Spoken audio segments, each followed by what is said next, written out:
Herkese merhaba. Bugün Amerikan Ulusal Basketbol Ligi olan NBA'in gelmiş geçmiş en çılgın basketbolcusu, Solucan lakaplı Dennis Rodman'dan bahsedeceğim. Belki bu video onu anlatmaya yetmeyecek ama kısa ve güzel bir özet olacak umarım. 13 Mayıs 1961'de New Jersey'de dünyaya gelen Dennis Rodman'ı annesi büyütür. Babası Philander, Dennis Rodman 6 yaşındayken evi terk edip Filipinlere yerleşir. Baba Philander'ın kadınlarla ilişkisi o kadar iyidir ki Dennis Rodman'ın iki öz kız kardeşi dışında 45'te üvey kardeşi vardır ve Dennis Rodman en büyükleridir. İki kız kardeşiyle birlikte annesi tarafından büyütülür. Dallas'ta öğretim hayatına başlar ve iki kız kardeşiyle birlikte okulun basketbol takımına girmeyi başarır. Fakat kız kardeşleri her maça çıkmaya hak kazanırken Rodman hiçbir maça çıkamaz. Amerikan futbolu oynamayı deneyen Dennis Rodman bu spor dalında da başarısız olur. Dennis Rodman babasıyla tam 5 yıl sonra 2012 yılında tekrar bir araya gelir ama öncesinde babamı yıllardır görmüyorum ki ortada özlenecek bir durum olsun. Olaya şöyle bakıyorum. Bir adam benim dünyaya gelmeme neden oldu. Bu benim babam olduğu anlamına gelmez demiştir. Dennis Rodman hayatı boyunca başarısızlıklara alıştı. Liseden mezun olduktan sonra boyu sadece 1.80'di. Dallas'ta bulunan Fort Worth havaalanında çalışmaya başlayan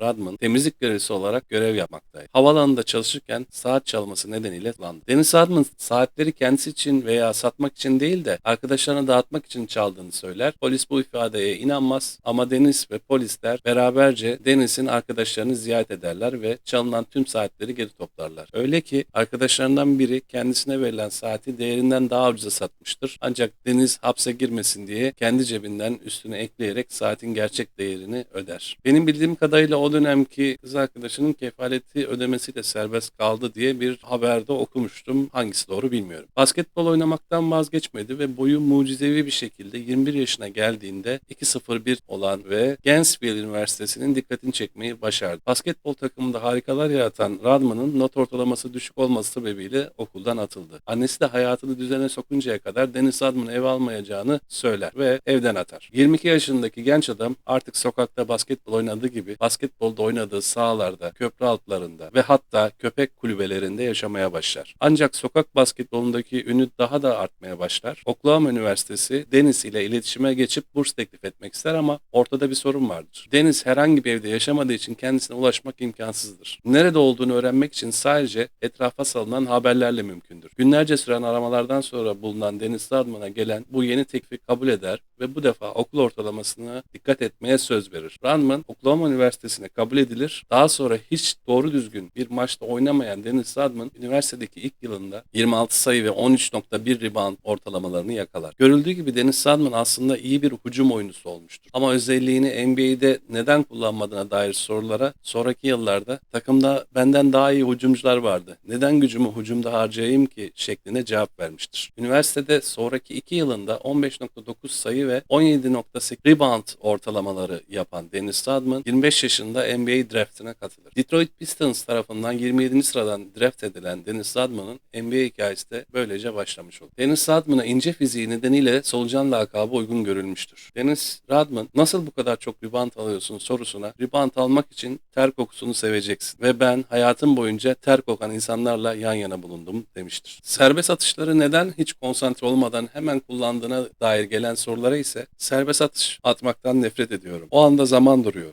ve herkes bana bakıyor. Herkesin beni izlemesini, o gözlerin benim üzerimde olması beni rahatsız ediyor diyerek içindeki utangaç tarafı da ortaya çıkarmıştır. Dennis Rodman'ın takım içindeki utangaçlığı o derece ileri noktadadır ki Chicago Bulls'ta Michael Jordan ve Scottie Pippen ile konuşurken onların gözlerine bakamayıp başını öne eğdiğini takımdaki herkes bilmektedir. Hatta Dennis Rodman'ın oynadığı takımlarda en iyi arkadaşları takım arkadaşları değil de takım salonunun temizlikçileri olmuştur. Dışarıda anormal birisi olarak görünmesinin nedeni olarak da orada başka bir kimliğe girmek zorundayım ki o anda orada olayım. Yoksa ben olursam evden dışarı çıkamam. Çıkarsam da en yakın fast food yerinden yemek alır eve gelirim der. Rodman 1990 yılında yılın savunmacısı seçildiğinde ağladı. 1999'da düzenlediği bir basın toplantısında ağladı. 2011'de Hall of Fame'e seçildiğinde ağladı. Dennis Rodman tam anlamıyla bir büyümeceydi. Onu tanımlamak için muhtemelen daha iyi bir kelime bulamazdı. Basketbolun Şöhretler Müzesi'nde kendine yer edinen Rodman, The Last Dance belgeselinde kurduğu şu cümlelerle durumunu özetlemişti aslında. Chicago Bulls'un bana teklif yapması bile beni şok etmişti. Bence onlar için biraz fazla egzantrik. Her maç değişen saç rengiyle bir basketbol idolüydü. 2.05 ila 2.30 arasında değişen uzun oyuncular arasından topu almak gerçekten büyük yetenek ister. Şimdi de Dennis Rodman'dan bazı sözler paylaşayım. Şimdilerde deli bir olduğumu söylüyorlar. Ama basketbol sahalarını doldurmak için reklamımı yaptıklarında bu hiç sorun değildi. Beyaz kadınlarla geziyorum ve bu durum çok insanı üzüyor. Özellikle de siyah kadınları. Parkeye çıktığımda gözlerim oyuluyor, burnum kırılıyor, bedenim çöküyor. İşte oyundaki bu acıyı seviyorum. Paranın olduğu her yerde uyuşturucu da vardır. Yani NBA'de uyuşturucu yoktur demek aptallıktır. Basketbol oynadığım sürece istediğim kadını elde edebilirim. Larry Bird'ün hakkını vermek lazım. Muhteşem bir oyuncuydu. Oyunu çok iyi biliyordu ve zekiydi. Hayat bir yüzme havuzu gibidir. Suyun içine dalarsın ama ne kadar derin olduğunu göremezsin. 5 yıl boyunca genel evdeki en iyi fahişeymişim gibi hissettim kendimi. Ama herkes benden daha çok para kazanıyor. Maç içindeki oyuncuların her birinden daha çok açım bu oyuna. Her rebound benim için ölüm kalım meselesidir. Shaquille O'Neal'ı izlerken hiçbir şey hissetmiyorum. Elvis'in öldüğünü söylüyorlar. Hayır, tam şu anda ona bakıyorsunuz. Elvis ölmedi. Renk değiştirdi. Benden başka kimsenin yapmadığı tek şey, tek bir rebound için bile 3-4 defa zıplamaktır. Michael Jordan'ın smaç yaparken yaptığını rebound alırken yapmak istiyorum. Mezar kazıcısının basketbolcu versiyonu. Her maç istesem 20 sayı atarım ama bu benim amacım değil. NBA kariyerine gelirsek Dennis Rodman 14 sezona ve 5 şampiyonluğa yayılan olağanüstü bir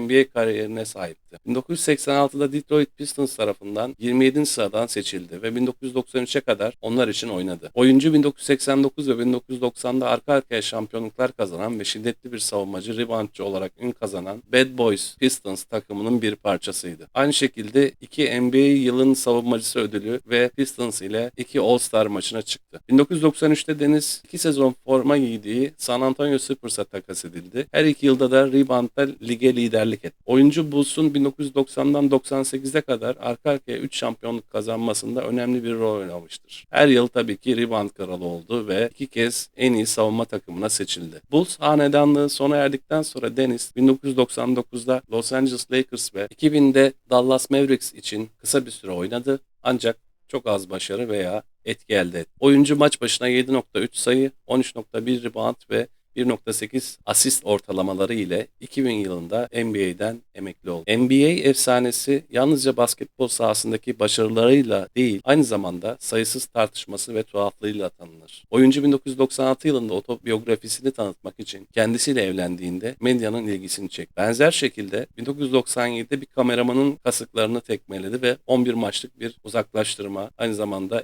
$200.000 bir tazminat cezası aldı. Rodman ayrıca kısa bir süre evlendiği Madonna ve Carmen Electra gibi ünlülerle de yüksek profilli ilişkilere sahipti. Madonna'nın ondan çocuk sahibi olmak istediğini de duymuş. 1997 ve 1998 yıllarında profesyonel güreşe katılarak kariyerini basketbol dışında da genişletti. Dennis Rodman'ın Kuzey Kore lideri Kim Jong ile 2013 yılında başlayan dostluğu da önemli eleştirilere ve tartışmalara yol açtı. Dahası Rodman'ın kişisel hayatı 1990'dan bu yana aile içi şiddet, sarhoş araba kullanma ve polisi engelleme gibi çeşitli suçlardan altıklama da dahil olmak üzere yasal sorunlarla karşılaştı. Oyuncu 1993 yılında alkol bağımlılığı ile mücadele etmiş ve intihara teşebbüs etmiştir. Ayrıca hayatı boyunca birçok kez rehabilitasyona girmiştir. Bir keresinde sezon öncesi maç sırasında Spurs'ın maskotu Coyote'ye kafa attı ve daha sonrasında yaptığı açıklamada oyuna heyecan geçiriyorum dedi. Bazen basketboldan sıkılıyorum. Bazı taraftarların sıkıldığını bildiğim gibi bu yüzden benim ve onlar için daha ilginç hale getirecek şeyler yapıyorum. NBA sonrası en iyi arkadaşlarından biri film yönetmeni Penny Marshall'dı. Marshall'ın NBA maçlarında sık sık sahaya çıkması sayesinde ikili arkadaş oldu ve Şükran gününü de beraber geçirdikleri söylenir. Dennis Rodman'ın şu an emeklilik rutini ise bütün gece striptiz kulübü, sonrasında sabahın erken saatlerinde Starbucks'tan kahve almak, günün doğuşunu izlemek ve gün boyu uyumak. Yine kendi beyanına göre cinsel uzvunu 3 kez kırmış. Tabii kendisi çok sayıda filmde ve dizide rol almıştır. Bunlardan en bilinenleri Jean-Claude Van Damme ile oynadığı Double Team, Simon Says ve otobiyografisi olan Bad As I Wanna Be'dir. Şubat 2013'te eski NBA yıldızları ile yerel oyuncular arasında oynanacak bir gösteri maçı için Kuzey Kore'ye giden Rodman, Kuzey Kore lideri Kim Jong ile bir araya geldi. Bu ziyaret haliyle ABD'de büyük tepki topladı. 70'li yılların başında ABD ve Çin arasındaki buzlar bu iki ülkenin masa tenisi oyuncuları arasındaki karşılaşmalarıyla başlayan süreç sonunda nispeten erimiş ve buna pimpon diplomasisi denmişti. Daha sonra farklı sebeplerden 2 kez Kuzey Kore yolunu tutan Rodman da ESPN'den Mark Schwarz'a verdiği röportajda bunu bir basketbol diplomasisi olarak adlandırmıştı ve ziyaretini şu sözlerle savunmuştu. İnsanlar oraya neden gittiğimi anlamıyorlar. Keşke onlara anlatabilseydim. En azından biri denedi gözüyle baksınlar. Biliyorsunuz ben kahraman olmanın peşinde değilim. Sadece mutlu olduğu şeyleri yapmak isteyen bir insanım. Hepsi bu. Gerçek şu ki o yani Kim Jong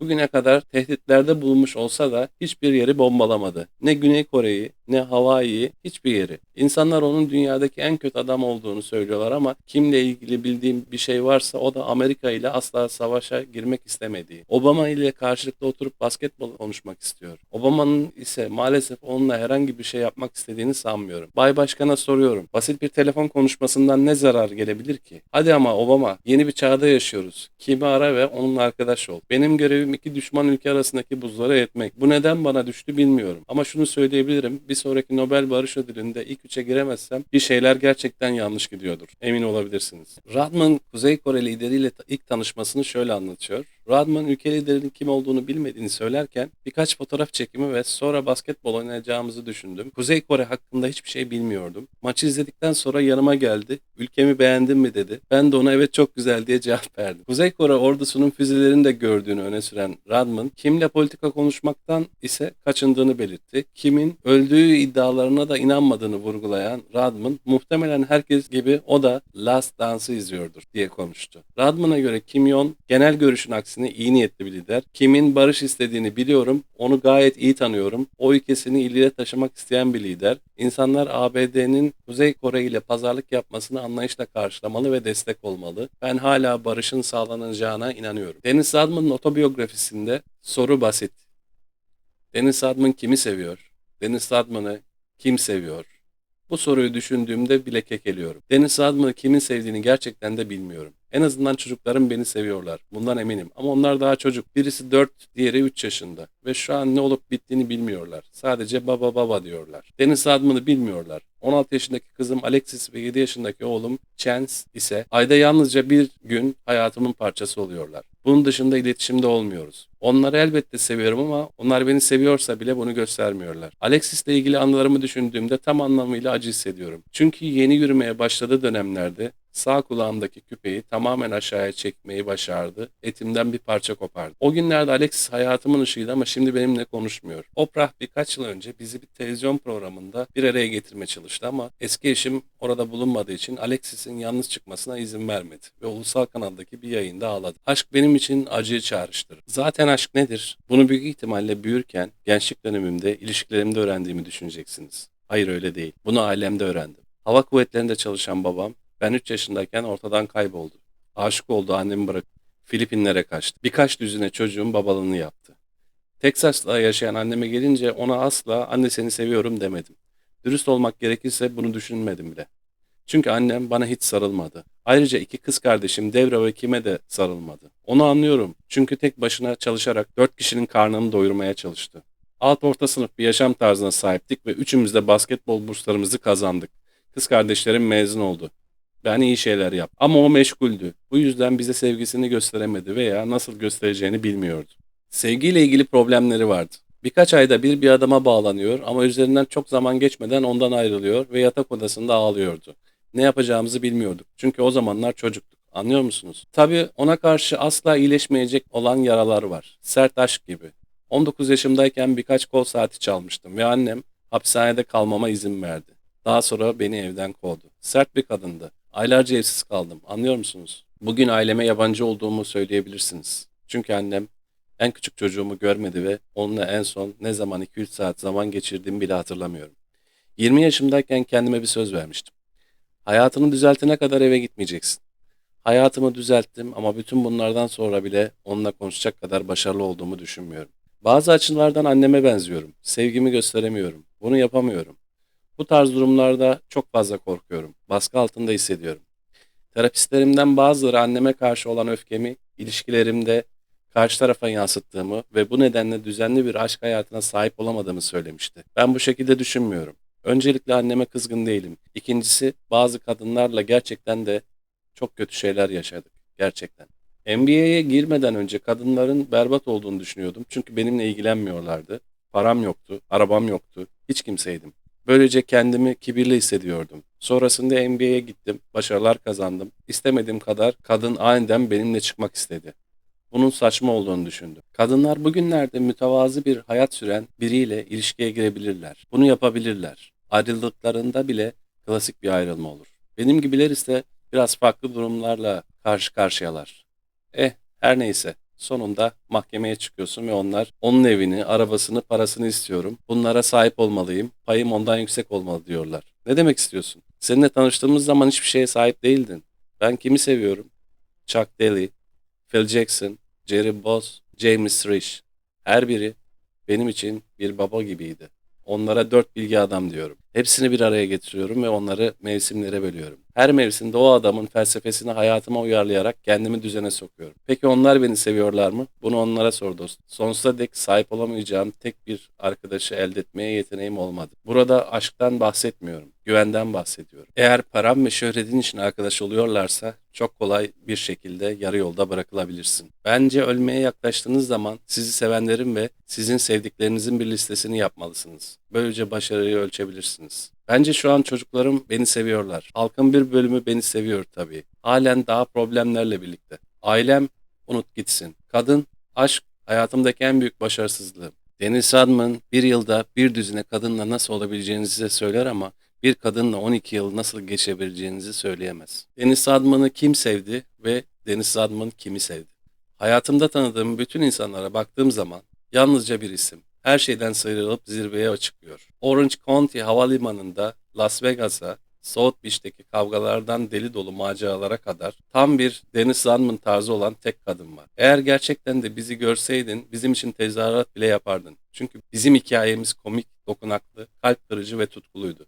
Dennis Rodman kimi sevdi? Tara Lane Patrick yani Carmen Electra. NBA'in rebound kralı Dennis Rodman'ın hikayesini dinlediniz. Dinlediğiniz için teşekkür ederim. Kendinize iyi bakın. Esenlikler. Kanala abone olmayı unutmayın.